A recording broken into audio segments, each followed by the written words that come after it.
Hello and welcome back to MTG Burgeoning, your channel for all things magic. And in today's video, well, it's time for a mail call.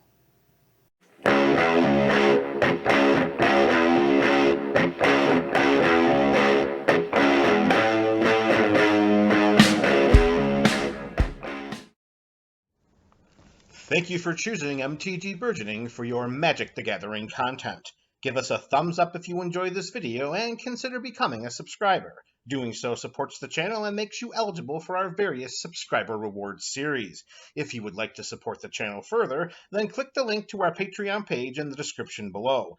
There you can join our ongoing Pack Wars series as a 1-month supporter or ongoing member. Or try joining Pack Wars for free by commenting on every MTG Burgeoning video in a month. We strive to offer creative rewards through our various Patreon tiers. So if Pack Wars isn't for you, then something else will be. Links to our content and various subscriber rewards series can be found in the description below. Send us an email, follow us on Twitter, follow us on Instagram. We are your channel for all things magic. Greetings and salutations to the MTGBC. You are the MTG Burgeoning community. Thank you for joining me once again as we sort through some mail. And we're going to start things off with an absurdly oversized box that is just way too big for the contents inside. So we're going to take out our trusty razor blade here. We're going to slice around the sides just enough to open the front-facing flap, so we can pull this baby open. You're not going to believe the few things that are actually in this box. It's going to be something else for a box this big. I mean, let me try to get in here as best as I can. All right, so the box is immense. Okay, the box is really big for what's in here. So let's take out some of this. I mean, I do appreciate a well-packaged and safely packaged box, but this is, I mean, it's great. I know it's going to be safe, that is for sure. And what we have here, we got, a little pile of singles, which we're going to come back to. But what we're looking at here are 6 Crimson Vow pre-release kits. 6 of them. And each one of these was a little over 15 per pre-release kit. So quick math would tell you that if we were to get a sealed draft box of Crimson Vow, it'd be around $90. But if we get 6 pre-release kits equaling $90 as well, we're also getting the 36 draft packs in addition to a foil rare or mythic in each one of these pre-release kits. So for me, and for the purposes of getting the best deal possible, the biggest bang for your collector/investor buck, the 6 pre-release kits versus a draft box of the same value, give or take a couple of cents, it's always going to come down to the pre-release kits offering more, just because we're guaranteed at 6 rare or mythic rare foils versus an X quantity in a draft booster box. So, contained in that big ginormous box were 6 pre-release kits of Crimson Vow. So we're going to just slide those right there. And I did promise that we were going to look at a few singles that accompanied this shipment. Let's reveal what we have here. Oh yes, these are some Dominaria United singles. Let's see exactly what we decided to pick up. We have, let's get this out of here. Oh, yeah, all right.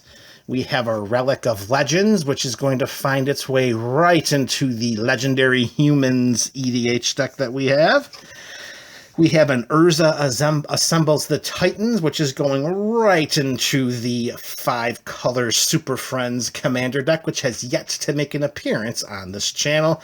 But this card is awesome if you're playing Planeswalkers. This is a fantastic pickup, especially because of the read-ahead mechanic, meaning that when this bad boy comes into play, you get to pick which chapter of the saga to begin with, and it doesn't always have to be the first one. That's fantastic. I mean, look at that third ability. Just for the investment of 5 mana, we may activate the loyalty abilities of Planeswalkers we control twice this turn, rather than only once. That is fantastic. Next up, we have what I believe will be a synonymous 5-color, not even 5-color. I mean, honestly, this could go in pretty much any commander deck. It's going to be one of those lands that you just think you need to include whenever you're constructing a commander deck. It's going to go along with your command tower. It's going to go along with your exotic orchard. It's Plaza of Heroes. It's a land. It has 4 activated abilities. It taps for a colorless mana at its floor. It adds 1 mana of any color, which can only be spent to cast a legendary spell. And there's always a legendary spell sitting in your command zone. It's your commander. So it's either going to be a creature or it's going to be your commander planeswalker. Or in some instances, it's going to be one of the new enchantments, the backgrounds. But either way, this is going to give you one of the colors you need to cast your commander, even if you don't have any more legends in the 99. This will also tap for a mana of any color among legendary permanents you control. So if you're running with multiple legendary permanents out there, let's face it, this could really act as command tower number 2.0. And then lastly, tap 3, tap exile this. Target legendary creature gains hexproof and indestructible until end of turn. That's stapled on a land. Instant speed activation. It's a personalized heroic intervention aimed right at your commander. You watch. Plaza of Heroes is going to join Command Tower. It's going to join Exotic Orchard. It's going to join Reflecting Pool. It's going to be one of those lands that is going to be the epitome of building an EDH land base. Plaza of Heroes.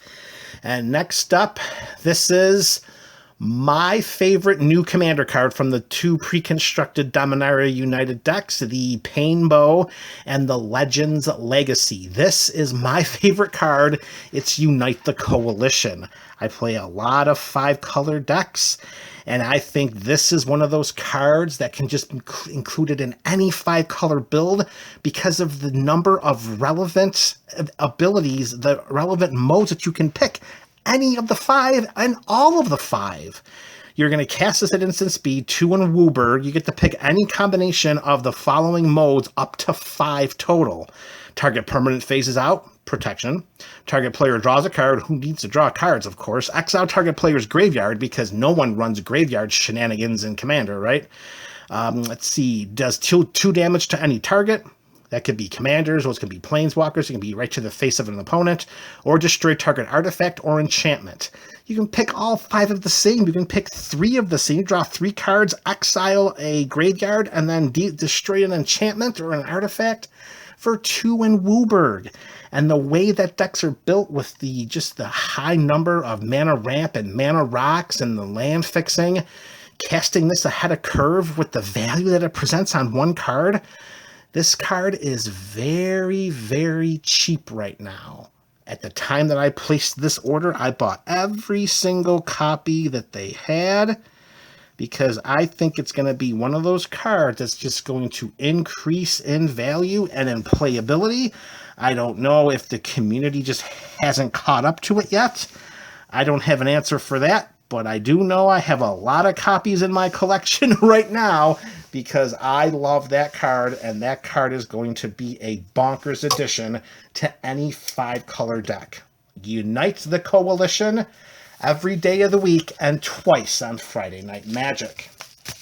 All right, next package here, we have a grab bag from Mr. B. Yes, Mr. Bevers MTG. We do grab bags with him every month. Oh, look at that Courser of Crufix. That's our front-facing card. Let's reveal the other goodies that were in this grab bag. So we got our Courser of Crufix. We got to slip out the back. We have a Moonlit Strider. It's a foil common from, let's see, that's Modern Masters 2015, I believe that is. So then we have an Angel's Mercy, Elven Bow, Mortify. You can never have enough copies of Mortify. The Greater Moss Dog, Ronus' Stalwart. There's my Mr. B signed land. He sent it to me again. He did that last time as well. Sadistic Sacrament. Oh, this card is so good if you can pay it for its kicker. You can search a player's library and exile up to 15 cards of that player's library. They're just gone. 3 black and a kicker for 7. You search that player's library and exile 15 cards. Oh man, I would play with this card so often at the kitchen table. If there was an opponent that was having land trouble and I was able to cast this and get way ahead by doing so with and getting the kicker in as well, I was searching for the entire land base. All 15 cards were coming right out. Here we have Ghostfire Blade. That's what we like to do right there. +2/+2. Nice little rare equipment. That's from the Cons block. Look at that mirror box. Oh, this is going to be one of those cards, I believe, post-rotation. So we have another year or so where it's going to slowly tick up because it's that niche legend rule ability that goes so well with like Relentless Rats, Persistent Petitioners, Rat Colony, Shadowborn Apostles. It's a win condition. It is an absolute win condition, and it's going to be one of those that slowly ticks up a la Thrumming Stone way back during the time of Cold Snap. Story Weave, Runaway Trash Bot, Haiku Yamakaze. This was we were fortunate enough to win a booster pack during our grab bag. Thank you very much, Mr. B. And these were the cards that came in that Kamigawa Draft Booster Pack. So very, very sweet. Another great grab bag. That's Mr. Bever's MTG. Mr. B, thank you very much. And the last of our mail for today. This is another purchase from Dominaria United, I do believe. I know most of the cards that are in here are from Dom U, and they might all be. Let's check it out. There we go. What the heck? All right, here we go. Oh, baby. Yeah, these are going to be nice. All right, here we go. All right, we're going to get rid of this Pleasant Kenobi Citizen token. That's actually a pretty cool Citizen token. All right, there we go. We've got Joda the Unifier. You're going to see a lot from Joda very, very soon. What he brings on his card for a Legendary Matters deck, and the fact that he is a human with a somewhat limited cascade ability, but a cascade ability is still a cascade ability. You guys are going to be seeing a lot from Joda the Unifier on this channel in the very, very near future. And behind Joda, we have, oh, there they are. The reprinted many, many moons have passed since the Pain Lands made an appearance in the standard legal set, which means these days you can't get them borderless, and now you can, and they're borderless foil. And I'm telling you right now, I don't know if the camera is showing as well as I can see it in vivo, but this Adarkar Wastes is absolutely breathtaking. Oh man, that is just an awesome looking card. Oh, so happy to have these enter into the collection. Here's our Caves of Koilos. That's our Orzhov Painland, followed by our Gruul Painland of Karplusan Forest. Now, there's only 6 in Dominaria United, so hopefully when the Brothers War hit, they'll have the other 4. This is reminiscent to what they did with Zendikar Rising and the Pathway cycle. When that came out, they did 6 of the 10 pathways, and then the following standard cycle, which was Kelmheim, had the other 4. And there's the Shivan Reef. Wow, that's really nice, too. The blue and the red. Oh, baby. And then we have the Sulphurous Springs. There is absolutely no curling to these cards whatsoever. And probably the nicest looking one for last, the Yavimaya Coast. Wow, the blue and the green. Just awesome. Looking forward to getting the other 4 to completing the cycle. And there you have it, MTG BC. Another mail day that I was so happy and joyous to share with you. This is MTG Burgeoning, your channel for all things magic.